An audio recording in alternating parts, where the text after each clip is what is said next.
Бүгінгі таңда Marvel кино әлемі бұл миллиардтаған долларлық табыс, ондаған фильмдер мен сериалдар және бүкіл әлем мойындаған мәдени феномен. Бірақ бұл жетістікке жету жолы гүлмен төселген жолы болған жоқ. Бәрі біз білетіндей керемет басталмады. Керісінше, бұл банкроттықтан қашқан, соңғы тиынына дейін бәс тіккен және бүкіл кино индустриясын өзгерткен үлкен авантюрияның тарихы. Бүгін біз бірінші фазаның әрбір деталін, әрбір фильмін және әрбір құпиясын ашатын боламыз. Бұл жай ғана шолу емес. Бұл Марвелдің қалайша екінші сортты кейіпкерлерден әлемдік икон жасаған туралы үлкен зерттеу.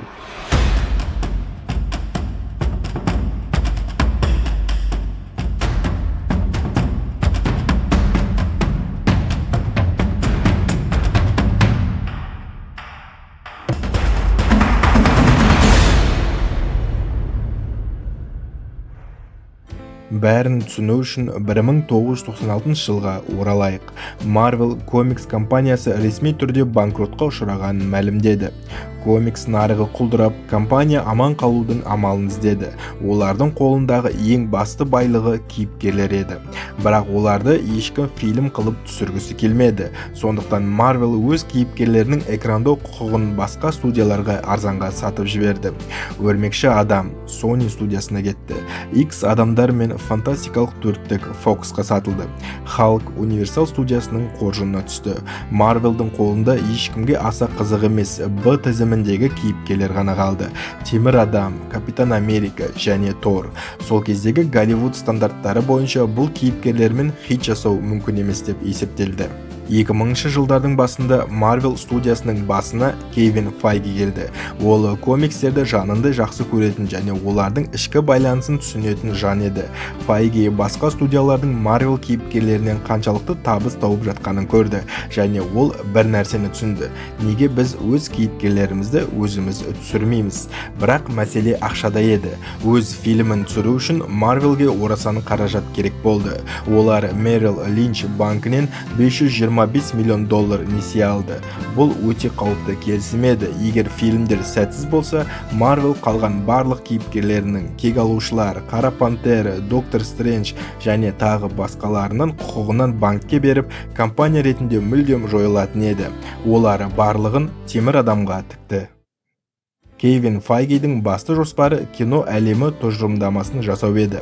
Бұрын сонды кинода болмаған нәрсе. Әр кейіпкердің жеке фильмі шығады, бірақ олардың бәрі бір әлемде өмір сүреді және бір-біріне әсер етеді. Бұл құрылымды біз бірінші фаза деп атаймыз. Бірінші фазаның басты мақсаты кек алушылар командасын жинау еді. Ол 6 фильмнен тұрды. Бірінші фильм Темір адам, империяның іргетасы. Екінші фильм Ғажайып Халк, алып күштің оралуы. Үшінші фильм Темір адам 2, әлемнің кеңеюі. Төртінші фильм Тор, ғарыш пен сиқырдың келуі. Бесінші фильм Бірінші кек алушы, аңыздың бастауы. Ал 6-шы фильм кек алушылар, фазаның кульминациясы. Бұл видеода біз жай ғана сюжетті айтып қоймаймыз. Біз әр кейіпкердің комикстегі шығу тарихын, фильмдегі техникалық шешімдерді, экран артындағы қиындықтарды және ең бастысы Тессаракт сияқты шексіздік тастарының алғашқы қадамдарын талдаймыз. Неге Халктың актері ауысты? Ник Фьюри неге басынан бастап бәрін білді? Капитан Американың қалқаны Темір адам 2-де не істеп жүр? Осының бәрін біз қазір рет-ретімен ең бірінші және ең маңызды фильмнен бастап талқылаймыз. Дайынсыздар ма? Онда Марвелдің ұлы саяхатына аттанамыз. 2008 жыл, Малибу. Тони Старктың зертханасы бізді күтуде. Ал енді бәрін бастаған фильмге көшейік.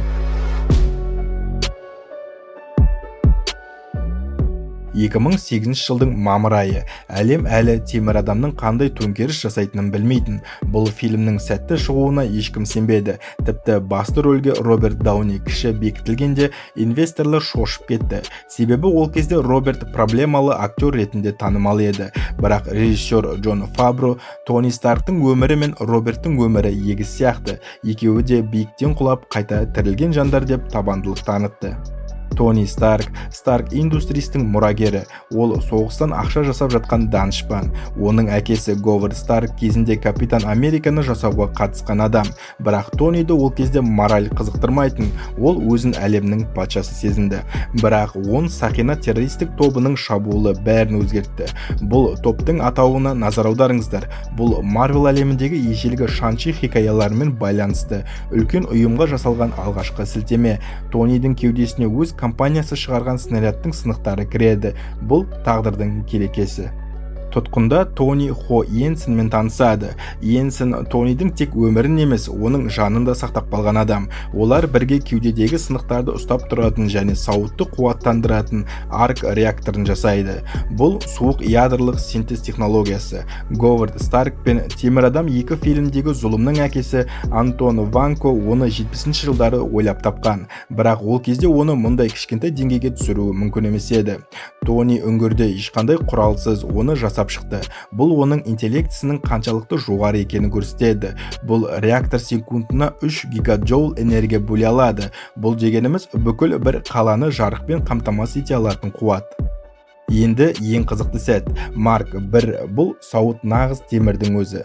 Бұның комикспен байланысы 1963 жылғы Tales of Suspense 39 нөмір комиксінде Тони дәл осындай сұр дөрекі сауыт киген. Фильм авторлары осы классикалық бейнені сақтағысы келді. Бұл сауыттың мүмкіндіктері: ол оқ өткізбейді, қолдарында от шашатын құрылғысы бар және арқасында зымырандық қозғалтқышы бар. Тони Старк үңгірден қашқанда Йенсен өледі. Оның соңғы сөзі: өміріңді босқа өткізбе, Старк. Тонидің жаңа өмірінің ұранына айналды. Үйіне оралған Тони қару шығаруды тоқтатады. Ол енді тек сауытты жетілдірумен айналысады. Марк 2 бұл жылтыр күміс түсті сауыт. Тони онымен биікке ұшқанда мұздау мәселесіне тап болады. Бұл деталь кейін финалдық шайқаста өте маңызды рөл ойнайды. Марк 3 біз білетін классикалық қызыл алтын түс. Тони оған титан алтын қорытпасын қосады. Ол неге қызыл? Өйткені Тони өзінің сәнді көліктерінің түсін жақсы көрді. Міне нағыз плейбойдың талғамы. Бұл жерде Джарвисті де айтпай кетуге болмайды. Комикстерде Эдвин Джарвис Старктың үй қызметшісі болған, ал кино әлемінде оны жасанды интеллект қылып өзгертті. Бұл заман талабына сай жасалған өте сәтті шешім.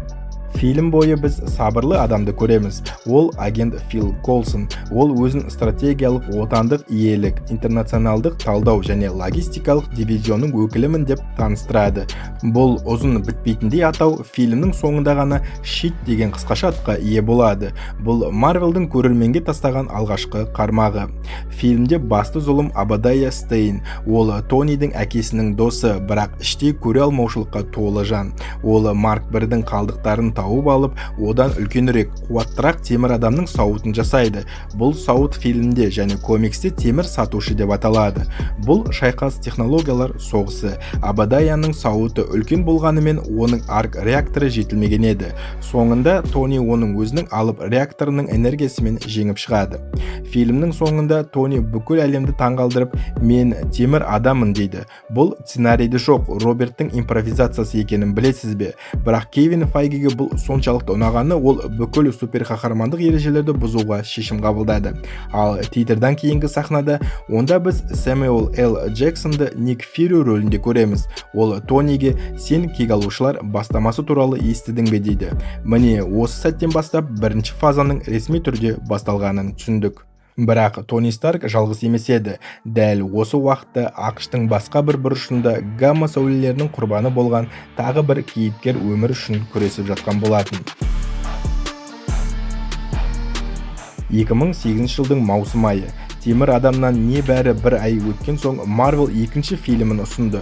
Егер Тони Старк жарқыраған технология мен байлықтың символы болса, Брюс Беннер өз ішіндегі құбыжықпен алысқан трагедиялық кейіпкер. Бірақ бұл фильмнің тағдыры қиын болды. Марвел бұл кейіпкердің құқығын Universal студиясымен бөлісуге мәжбүр еді. Ал басты рөлге келген Эдвард Нортон сценарийді өзі өзгерткісі келіп, студиямен көп таласты. Осы текетірес фильмнің соңғы нұсқасына және кейін актердің ауысуына жойылуына алып келді. Көптеген адамдар халықтың күшін жай ғана радиация деп ойлайды, бірақ бірінші фазаның бүкіл логикасы осында жатыр. Брюс Беннер радиацияны зерттемеген, ол суперсарбаз сарысуын қайта жасауға тырысқан. Дәл сол 1940 жылдары Стив Роджерсті Капитан Америка қылып жасаған формула. Генерал Росс Беннерге бұл эксперимент адамзатты радиациядан қорғау үшін керек деп өтірік айтады.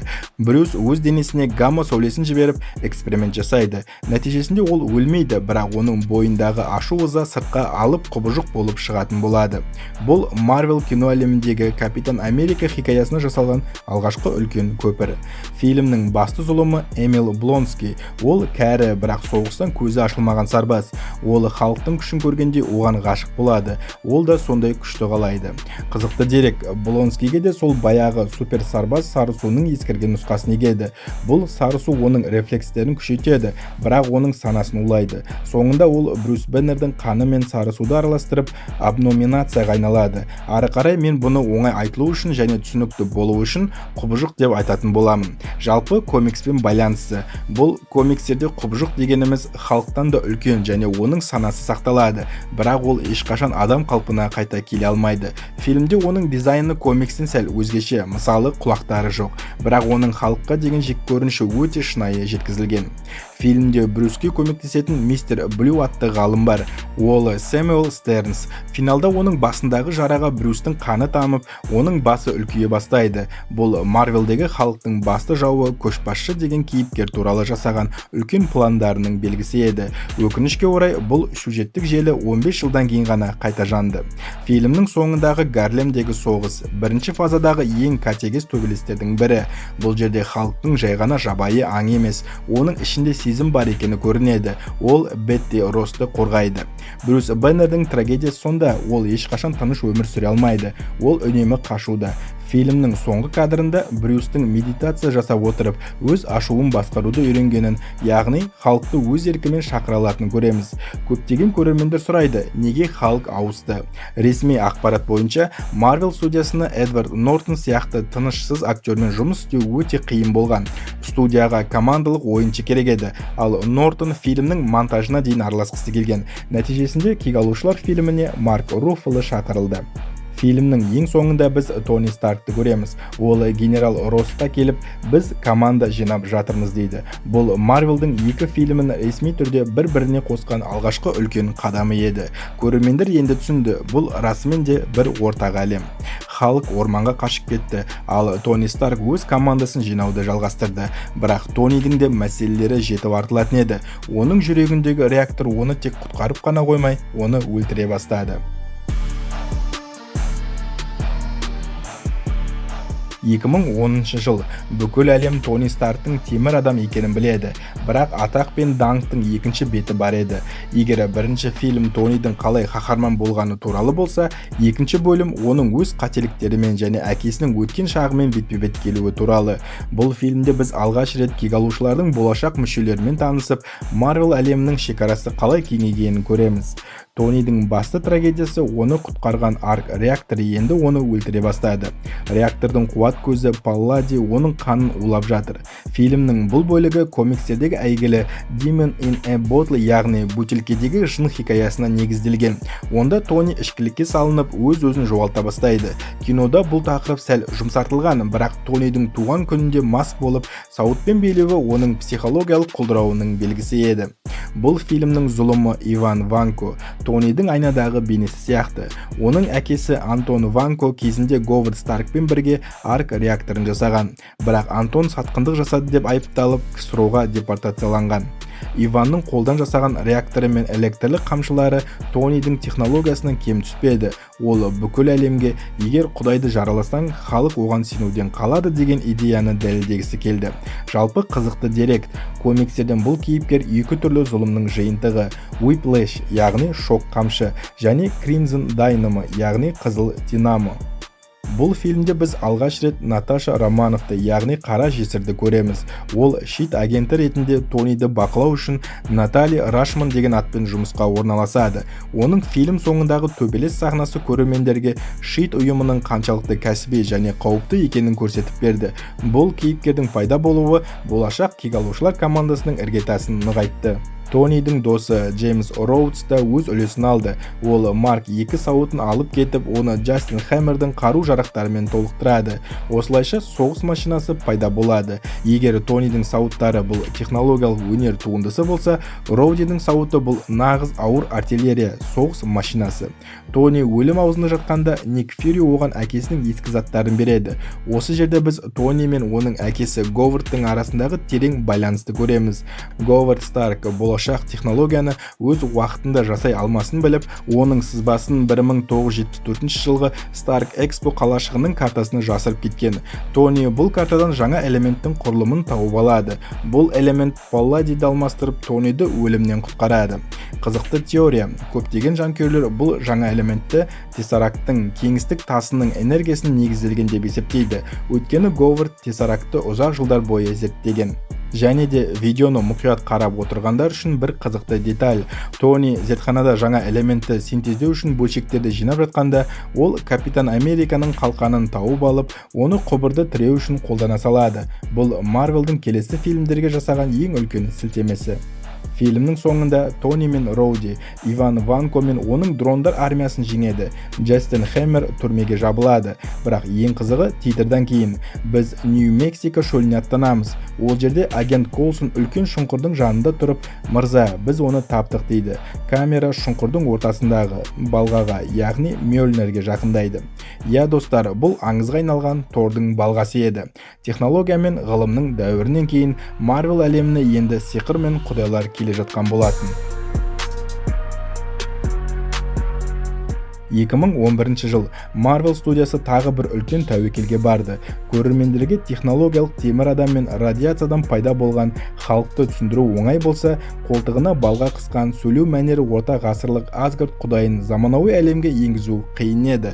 Бірақ режиссер Кеннет Брана бұл хикаяны шекспирлік драма деңгейіне көтерді. Бұл билікке талас, ағайындылардың араздығы және нағыз қаһарман болу үшін тәкаппарлықтан арылу туралы оқиға.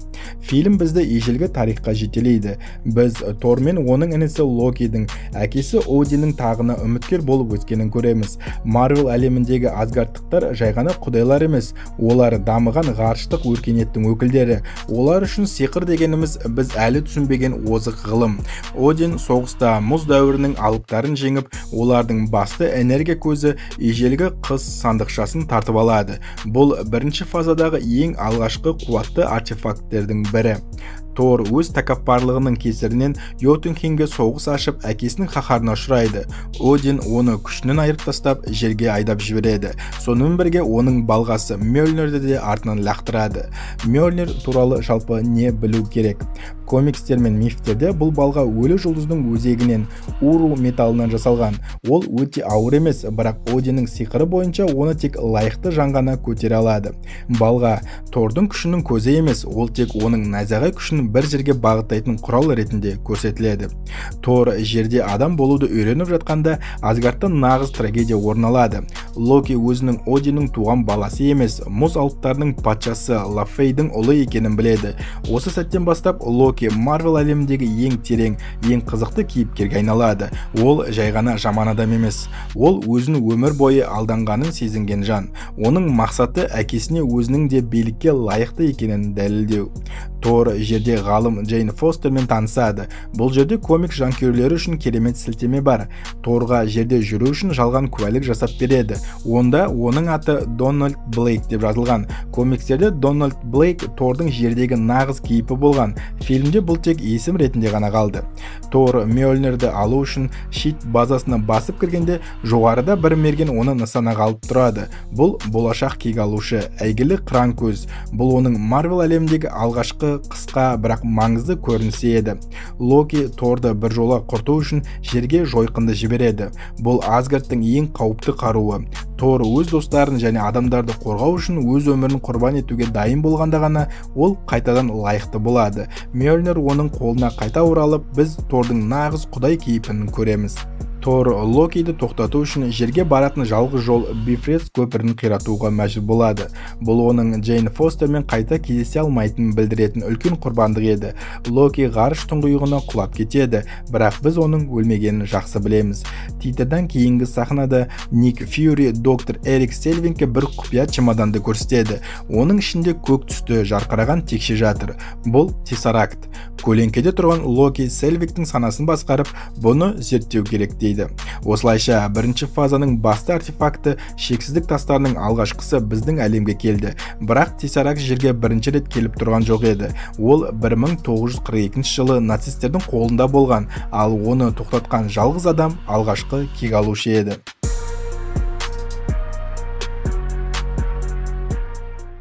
2011 жылдың жазы Marvel студиясы бізді өткен шаққа саяхаттатты. Кек алушылар жиналуға бір-ақ қадам қалғанда, бізге сол команданың негізін қалаушы Стив Роджерстың тарихы қажет болды. Бұл фильм жай ғана соғыс туралы кино емес. Бұл күш пен жүректің қайсысы маңызды екенін дәлелдейтін хикая. Сондай-ақ бұл жерде біз Marvel әлемін алдағы 10 жыл бойы дүр сілкіндіретін басты артефактымен танысамыз. Стив Роджерс Бруклиннен шыққан, денсаулығы нашар, бірақ жүрегі алтыннан жасалған жігіт. Оның бойы аласа, салмағы жеңіл болса да, ол әділетсіздікке ешқашан төзбейтін. Доктор Авраам Эрскин Стивті неге таңдады? Өйткені ол өмір бойы әлсіз болып, күштің қадірін білетін адам еді. Эрскиннің атақты сөзі бар: мықты адам өз күшін бағаламайды, ал әлсіз адам күштің қадірін біледі. Бұл фильмде біз суперсарбаз Сарысуын білеміз. Бұл біз ғажайып Халк фильмдегі талқылаған сол баяғы формула. Бірақ Стивке егілген нұсқа ең таза және ең сәтті нұсқа еді. Ол адамның бойындағы барлық қасиетті еселейді. Жақсы адам нағыз батырға айналады, ал жаман адам нағыз құбыжыққа айналады. Міне енді біздің басты жұлдызымыз Тессаракт. Фильмнің басында қызыл бас сүйек оны Норвегиядан табады. Ол бұл текшені Одиннің қазынасынан шыққан құдайлардың күші деп атайды. Бұл Тор фильмінен тікелей байланыс. Тессаракт бұл кеңістік тасы жасырылған контейнер. Ол шексіз энергия бөле алады. Гидра ұйымы бұл энергияны пайдаланып сол заманнан озып кеткен лазер қарулар жасайды. Бұл артефакт Марвелдің бірінші фазасын үшінші фазамен, яғни Таноспен байланыстыратын басты көпір. Бұл фильмдегі басты зұлым Йоган Шмидт, Гидраның басшысы. Ол Стив Роджерстың теріс айнадағы бейнесі. Ол да Эрскиннің Сарысуын қабылдаған, бірақ оның бойындағы тәкаппарлық пен зұлымдық оны құбыжыққа айналдырып, терісін сылып тастағандай әсер берді. Гидра бұл комикстердегі ең көне және қауіпті ұйымдардың бірі. Олардың ұраны бір басты кессең, орнына екеуі шығады. Олар нацистермен одақтас болғанымен, Шмидттің мақсаты әлдеқайда жоғары еді. Ол Тессаракттың көмегімен құдай болғысы келді. Баки Барнс Стивтің ең жақын досы. Фильмде біз оның пойыз апатында қаза тапқанын көреміз, ал комикстерде Баки Стивтің жас көмекшісі болған, Бэтменнің Робині сияқты. Фильмде оларды құрдас және ең жақын достар ретінде көрсету оқиғаны тереңдетті. Бакидің бұл жердегі өлімі Стивтің жүрегіндегі ең үлкен жара, бірақ біз оның Гидраның қолына түсіп, кейін не болатынын келесі фазаларда көретін боламыз. Тони Старктың әкесі Говард Старкты мұнда көру өте қызықты. Ол Стив Роджерстың технологиялық қолдаушысы. Ол Стивке оның аңызға айналған қалқанын сыйлайды. Бұл қалқан әлемдегі ең сирек металл вибраниумнан жасалған. Ол кез келген соққы мен вибрацияны өзіне сіңіріп алады. Говард бұл бізде бар бүкіл вибраниум дейді. Бұл болашақтағы Ваканда еліне жасалған алғашқы үлкен сілтеме. Фильмнің соңы өте драмалық көрсетілген. Стив Роджерс Тессаракт тиелген ұшақтың Нью-Йоркке құлауына жол бермеу үшін оны Арктиканың мұзына батыруға шешім қабылдайды. Оның Пегги Картермен соңғы биге уәде беріп, байланыстың үзілуі бірінші фазадағы ең қайғылы сәттердің бірі. Стив мұзда 70 жыл бойы ұйықтап қалады. Тессарактты Говард Старк су түбінен тауып алып, Шит ұйымына береді. Ал қызыл бас сүйек Тессарактқа қолы тигенде, ол ғарышқа ұшып кетеді. Оны біз кейін шексіздік соғысында көреміз. Стив Роджерс 2011 жылы оянады. Ол үшін кеше ғана соғыс жүріп жатқан еді, ал бүгін әлем өзгерген. Оның жалғыз айтқан сөзі: менің кездесуім бар еді.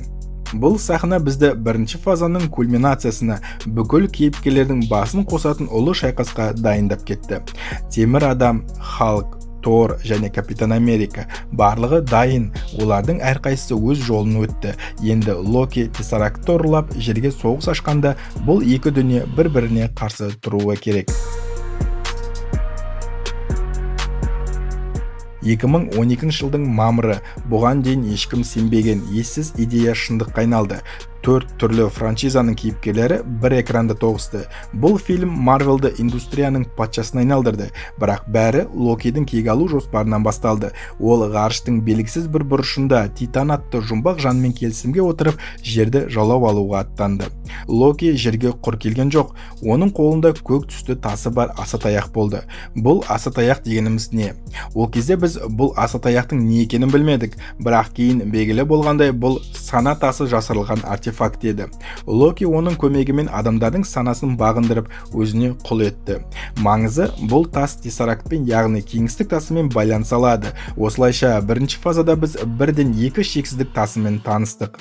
Ник Фьюри кек алушылар бастамасын іске қосты, бірақ бұл оңай болған жоқ. Тони мен Стив, олардың алғашқы кездесуі нағыз соғыс болды. Стив, сауытыңды шешсең сен кімсің десе, Тони данышпан, миллиардер, плейбой, филантроп деп жауап берді. Бұл екі көшбасшысының арасындағы идеологиялық қайшылық болашақтағы азамат соғысына дейін созылды. Тор мен Халк. Тор інісі Локиді алып кеткісі келіп, Халкпен және темір адаммен төбелеседі. Бұл сахналар көрерменге кім мықты деген сұраққа жауап іздетті. Команданы біріктіру үшін ортақ қайғы керек еді. Агент Фил Колсонның өлімі бірінші фазаның ең ауыр сәттерінің бірі. Ол өлерінің алдында Фьюриге оларға бірігу үшін себеп керек еді деді. Дәл осы сәттен бастап эгоист Тони Старк, ескі заманның сарбазы Стив және құдайлар бір мақсатқа жұмылды. Міне кино тарихындағы ең эпикалық шайқастардың бірі Нью-Йорк үшін шайқас. Бұл фильмде біз жаңа Халкты, Марк Руффалоның бейнесін көрдік. Оның менің құпиям, мен үнемі ашулымын деп Халкқа айналып, алып Левиафанды бір соққымен тоқтатқан сәті аңызға айналды. Локидің Халктан таяқ жеп, құдайсымақ деген сөзді естіген сәті фильмдегі ең күлкілі әрі жағымды сәт болды. Тони Старк та бос отырған жоқ, ол Марк 7 сауытын таныстырды. Бұл сауыт бұрынғылардай арнайы робот қолдарды қажет етпейді. Ол лазерлік сигнал арқылы Тониді тауып алып, оған ауада киіле алады. Бұл технологияның жаңа деңгейі еді. Тони Старк зымыранды портал арқылы ғарышқа апарып, Читаури кемесін жою үшін өз өмірін қиюға дайын болды. Ол аман қалды, бірақ порталдың арғы бетінде көрген нәрсесі оның санасын мәңгілік өзгертті. Соңында Тессарактты Тор өзімен бірге Асгардқа алып кетеді. Ал кейіпкерлеріміздің шаршап, үнсіз шаурма жеп отырған сахнасы Марвелдің өзіне ғана тән әзіл мен шынайылықтың символы болып қалды. Бірақ ең маңыздысы титрдан кейінгі алғашқы сахна. Көмекшісі белгісіз бір тұлғаға оларға қарсы тұру өліммен ойнау дейді. Сол кезде ол жанына бұрылып камераға қарайды. Бұл таныс еді. Көрермендер бұл секундтарда алдағы 7 жылдың тарихтық шексіздік соғысының іргетасы қаланғанын түсінді. Осылайша Марвел кино әлемінің бірінші фазасы аяқталды. Бұл банкроттықтан басталған, тәуекелге толы, бірақ керемет жеңіспен аяқталған саяхат болды. Біз қарапайым адамдардың, құдайлардың және құбыжықтардың қалай бір команда кек алушыларға айналғанын көрдік. Бірақ бұл тек бастамасы ғана еді. Алда бізді екінші фаза, Альтронның дәуірі, жаңа қаһармандар және шексіздік тастарының құпиялары күтіп тұр. Егер сізге осы бірінші фаза бойынша толық хронологиялық шолу ұнаса, лайк басып каналға жазылуды ұмытпаңыз. Келесі осылай екінші фазасын жалғастырғанымды қаласаңыздар, пікірге жаза кетсеңіздер болады. Егер жақсы қолдау болса, мен міндетті түрде барлық фазасын түсіндіріп, баяндап айтып беретін боламын. Сіздермен болған киношоу кезі келесі кездескенше.